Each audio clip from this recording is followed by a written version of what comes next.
जय श्री राधे। श्री सत्यनारायण भगवान की जय। तो पूर्णिमा को जो सत्यनारायण भगवान की कथा का विशेष महत्व होता है, दान का विशेष महत्व होता है।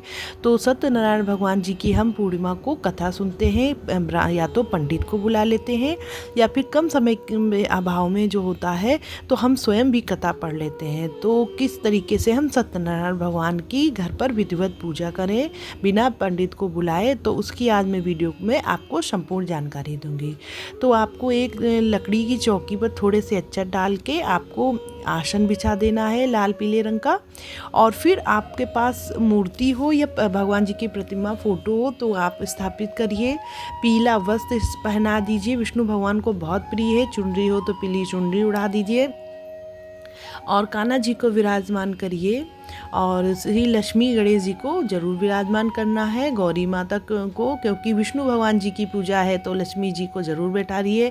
और किसी भी पूजा में गौरी गणेश के बिना पूजा अधूरी मानी जाती है, तो गौरी गणेश को विराजमान कीजिए। अष्टदल कमल बनाइए, बहुत शुभ माना जाता है पूजा में। और जो आप कलश लेंगे स्थापित करेंगे उसमें स्वास्तिक बनाइए, जिसमें बहुत ही महत्व है इसका। और जल आप गंगा जल मिश्रित जल भरिए कलश में, बतासा मीठे के रूप में डालिए, लौंग इलायची का जोड़ा डाल दीजिए, थोड़ी सी हल्दी की गांठ या फिर हल्दी का पाउडर ही आप डाल सकते हैं, और एक सिक्का डाल दीजिए। अक्षत भी थोड़े से डाल दीजिए। और 5 पल्लों में आपको आम के पत्ते ले लेने हैं 5, या फिर आप पान के पत्ते या फिर आम के पत्ते जो भी मिल जाए आप ले लीजिए। और अगर नारियल ना स्थापित करना चाहें तो आप जो है एक कटोरी में चावल भी रख सकते हैं और दीपक रख दीजिए उसके ऊपर। तो आपको सत्यनारायण भगवान जी की पूजा में बतासे ले लेना है, क्योंकि बहुत शुभ होता है। और पंचामृत के बिना पूजा अधूरी है, तो आप गाय के दूध का पंचामृत बनाइए और पंजीरी बना लीजिए गेहूं के आटे की, और उसमें तुलसी दल जरूर डालिए आप अपने जो भोग बना रहे हैं। और पूजा में कलावा और तुलसी की माला, तुलसी दल, अक्षत और धूप बत्ती और केले ले लेने हैं आपको। तो पूजा की शुरुआत सर्वप्रथम आप दीपक जलाइए, और दीपक में थोड़े से अक्षत भी डाल दीजिए, क्योंकि सूखा दीपक काली दीपक नहीं जलाया जाता है, तो 1-2 दाने अक्षत जरूर डाल दीजिए। और फिर आचमन कीजिए, आप भी शुद्धिकरण कर लीजिए अपना आचमन करके। और फिर आपको भगवान जी को जागृत कर लेना है, तो घंटी बजाइए सर्वप्रथम और धूप बत्ती दिखाइए भगवान जी को।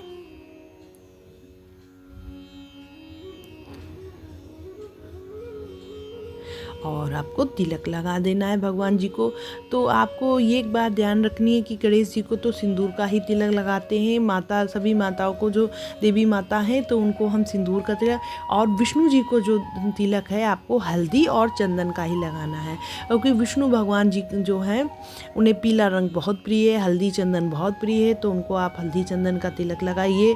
कान्हा जी को भी जो है हल्दी चंदन का ही आप तिलक लगाइए। ऐसा करना अति शुभ होता है, क्योंकि जब हम पूजा करते हैं तो हमें इन बातों का विशेष ध्यान रखना चाहिए कि किस भगवान को क्या प्रिय है। तो आप तिलक लगा लेने के बाद आपको गौरी माता को भी सिंदूर का तिलक लगा लेना है और पुष्प अर्पित कर देना है। इदम पुष्पम समर्पयामि, और वस्त्र रूपी आपको कलावा अर्पित कर देना है। तो गणेश भगवान कलश को, गौरी माता को, लक्ष्मी माता को आपको कलश अर्पित। और अगर आप चुनरी ले पाएँ तो आप जो है आप चुनरी भी उड़ा सकती हैं लक्ष्मी जी को, गौरी माता को। और फिर विष्णु भगवान जी को जो है आपको तुलसी की माला चढ़ानी है। विष्णु भगवान जी को तुलसी अति प्रिय है, तो आप मंजरी से तुलसी भी चढ़ाइए, कान्हा जी को भी चढ़ाइए। इससे विष्णु भगवान बहुत ही प्रसन्न हो जाते हैं। और फल अर्पित कीजिए, जो भी आपके पास फल हो। केला विशेष आपको अर्पित करना है, क्योंकि केले में वृक्ष में जो है विष्णु भगवान का निवास होता है, तो आपको विशेष ध्यान रखना है। और आपने जो भोग बनाया है भगवान जी को अर्पित कीजिए। दम नैवेद्यम निवेदयामि आप कहिए, या फिर ये मंत्र ना बोल पाए तो आप साधारण ही बोले, हे प्रभु मैंने भक्ति से जो भोग लगाया है प्रभु मेरा स्वीकार करें। ऐसा कहने से प्रभु जी बहुत ही प्रसन्न हो जाते हैं। और फिर आरती कर दीजिए सभी देवी देवताओं की।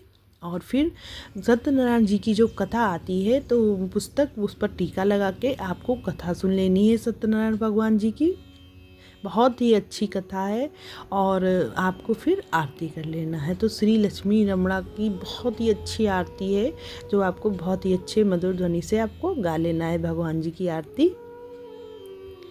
और फिर आपको पूजा के बाद आप जो है गौरी माता का सुहाग 3 बार या 7 बार आप सुहाग ले सकती हैं। और फिर चरण छुइए, क्षमा याचना करिए कि हे प्रभु पूजा में कोई त्रुटि हो तो क्षमा करिए। और उसके बाद आपको हवन कर लेना है। तो आपको एक कपूर डाल देना है इस पात्र में, मिट्टी के पात्र में, हवन वाला जो पात्र होता है। और उसमें हवन सामग्री में आपने जो भी नैवेद्य चढ़ाए भगवान जी को वो सब ले करके और लौंग डाल देना है और फिर अर्पित कर दीजिए। और ओम नमो भगवते वासुदेवाय नमः इस तरीके से आपको आहुति दे देनी है। और गायत्री मंत्र भी आप पढ़ सकते हैं, ओम भूर्भुवः स्वः वाला आप गायत्री मंत्र भी पढ़िए। आँच बंद कर दीजिए और चरण छू लीजिए। और आपको उस कथा की समाप्ति के बाद जो आपने भगवान जी को भोग चढ़ाया है तो वो आपको ब्राह्मण को ज़रूर देना है। और साथ ही साथ एक थाली में सीधा दान भी कीजिए, जैसे कि आटा है और दाल है, आलू है, मिर्च, हरी मिर्च है और नमक है। और दक्षिणा के स्वरूप जो भी आपके पास 11, 21, 51 जो हो आप वो ज़रूर पंडित जी को दीजिए। केला दे सकते हैं, दान करना बहुत शुभ होता है केले का। और साथ ही साथ पूर्णिमा के दिन जो होता है केले के वृक्ष के नीचे आपको दीपक भी जला देना है, पूजा कर लेनी है। ऐसा करना भी बहुत ही शुभ माना जाता है।